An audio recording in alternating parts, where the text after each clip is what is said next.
Hi, this is Munson with Munson Music, and we're going to talk about how you can play a song called Oats in the Water by Ben Howard. And we're going to start off with some easy strumming options and then kind of work into some of the drop D licks that you'll kind of hear through the song. We're going to start out with our intro on a D minor chord. When we play D minor, first finger goes to the high E on the first fret, second finger on the G string second fret, and then the third or the fourth finger on the B string on the third fret. And if you strum the D string to the high E string, that sounds a D minor chord, and it sounds really, really sad.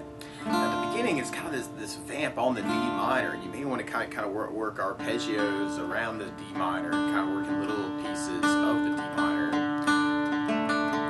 So instead of doing the whole chord, you may want to kind of work just like little pieces of it. Or a lot of times with a song like this, to make it more interesting and support my voice, I like using something called a strum pattern.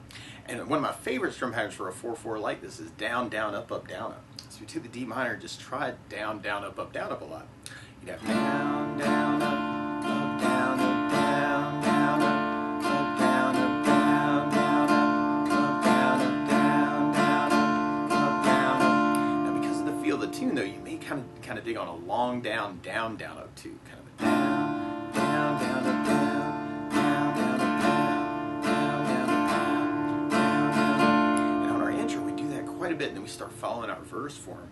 And our verse starts on a D minor, and then we go to an E minor chord. When we play E minor, first finger goes to the A on the second fret, second finger on the D string second fret, and if you strum all those together, that sounds an E minor chord, and it sounds really, really sad. And then from the E minor, we'll be going to an F major chord, and we'll talk about the easy way to play that. But if you know the bar F major, you do your first finger across the entire first fret, second finger on the G string second fret, third finger on the A string on the third fret, and the pinky on the D string on the third fret.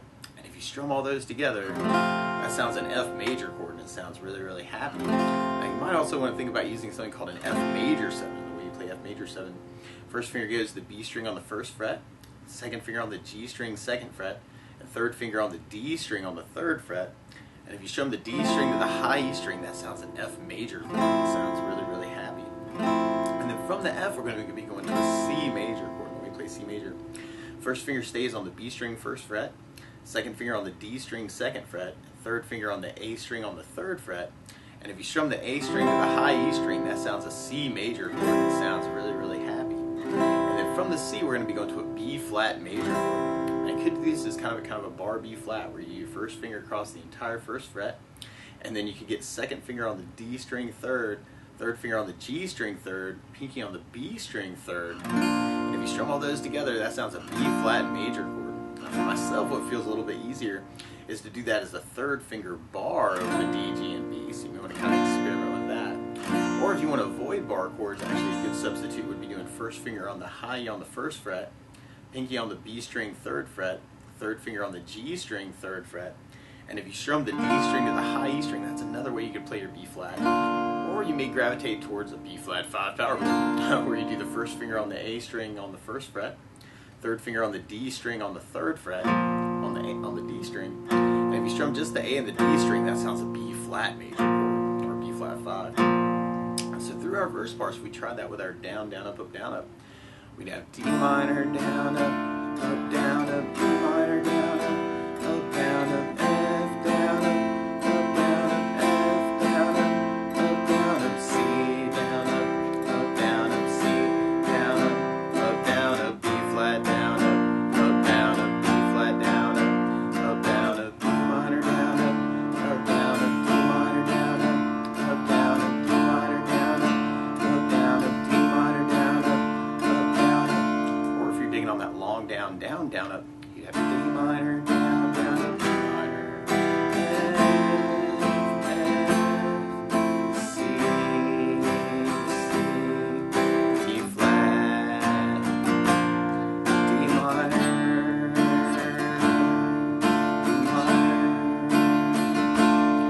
Or something else that I like to add to a song like this too is bass notes. And a lot of times on that first down of the down, down, up, down, up, or the long down, down, down, up, you're throwing a bass note for the chord. So on the D minor, you'd have the D for the bass. On the E minor, you'd have the low E for the bass. On the F bar, you'd have the low E for the bass. On the F major 7, you'd have the D for the bass. On the C, you'd have the A for the bass. And on the B flat bar, you'd have the A for the bass. B flat 5, so you want to fit that too. So if we try a bass down, up, down through the verse, you have D minor with the D bass down, up, down, D minor with the E minor with the bass, F with the bass down, down, up, F down, C with an A bass, C with an A bass, B flat with an A bass, B flat with an A bass, D minor with the D bass, D minor with the D bass, D minor with the D bass, D minor with the D bass.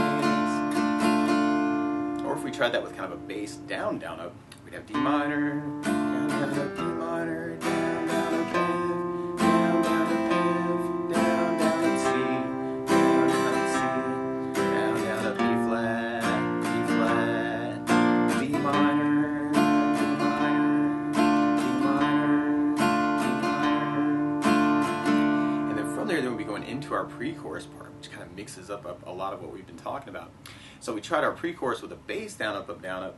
We'd have F with a bass, down, up, D minor with the E bass, down, down, D minor with the D bass, down, down, D minor with the D bass, down, down, F with the bass, down, down, D minor with the E bass, down, down, D minor with the D bass, down, down, D minor with the D bass, down, down.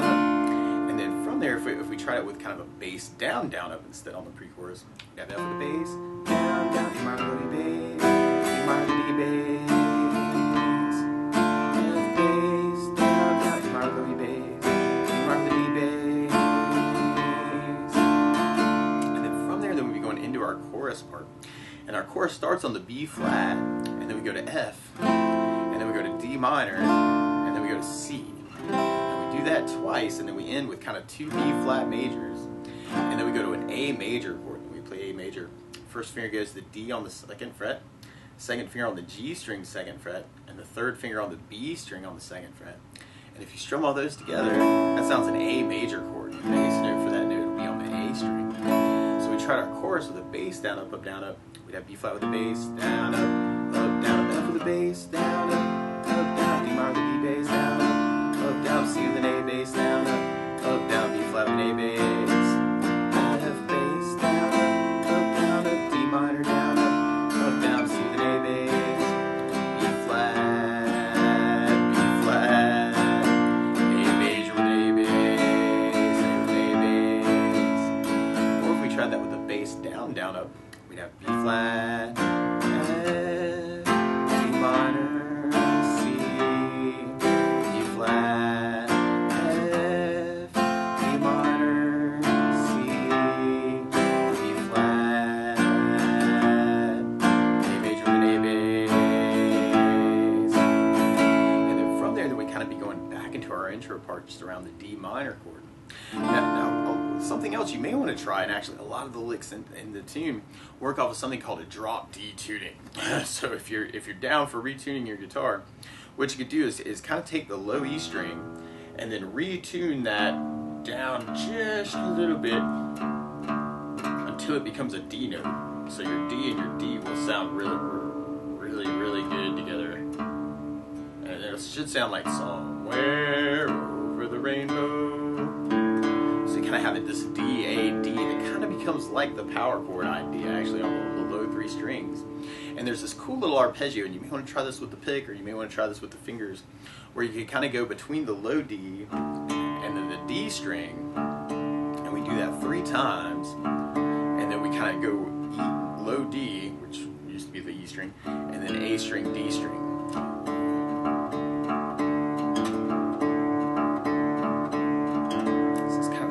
Arpeggio around the D, like through that part. So string wise, you're going on what used to be the low E. So E, D, E, D, E, D, E, A, D, E, D, E, D, E, D, E, A, D. And then that lick, when we start on our verses, we kind of start off with that lick for the D, but then the E minor, all you really have to do is kind of put down the low E string on the 2nd fret, and we do that same arpeggio, and then we go to 3rd fret on the low E string. Then you'll hear this cool little lick kind of come in after the next 2 licks, where you go 5th fret on the D string, and then do a slide to 7th fret, and then 5th fret on the G string, and then 7th fret on the D, and then 5th fret on the D. But then we kind of go to 10th fret across the whole 10th fret on the E and A and D for kind kind of that same idea that we were doing with the open Ds, and then we do that just a little bit, kind of that the E, D, E, D, and then we do the slide from 10 to 12 on the A string, and then 10th fret on the D, and then 12 on the A, and then 10 on the A, and then 8th fret is kind of the power chord idea. So you may want to kind of play around with that. You have the D licks, and then second on the low E, and then third fret on the low E, and then third fret on the low E, and then that lick, 5, 7, 5, 7, 5, and then the 10th fret.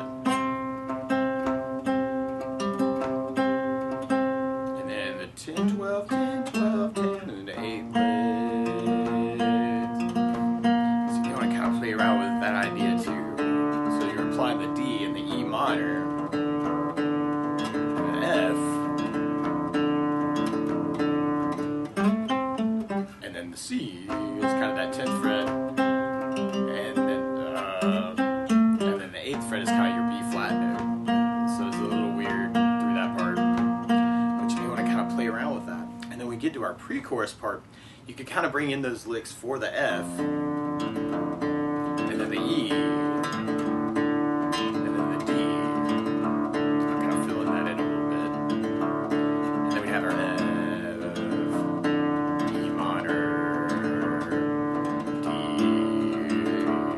So we'll kind of play around with that too. And then if we took that idea and tried it through our chorus, you could start on the B flat idea where we have the 8th fret, and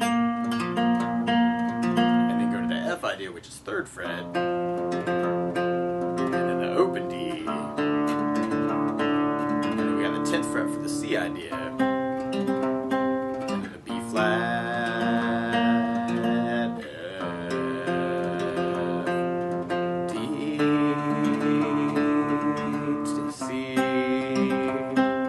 and at the end we have that B flat idea, kind of working the 8th fret, and then if you take that idea down 1 fret to 7th fret, then that ends up being the A idea.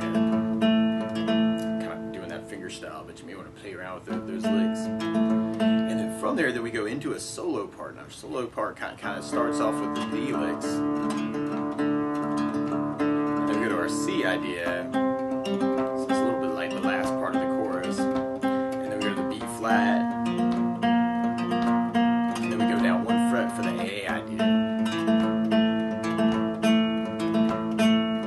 So you want to kind of play around with those arpeggios, or you could work that as kind of a strum idea, kind of D, C, C, B flat, A. And because where our bass notes are, the only bass note you'd really change if you wanted to kind of strum with the drop D is you do the low D string for your D minor. So that might be kind of a cool thing to do, because all your other bass notes are going to be on the A string, so they won't really be affected by the tuning. B flat, A, D minor, C, B flat,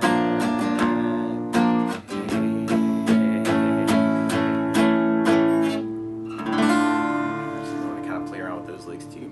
But that's the basics of how you get strummed through and kind of fingerstyle through a little bit of Oats in the Water by Ben Howard. So good luck!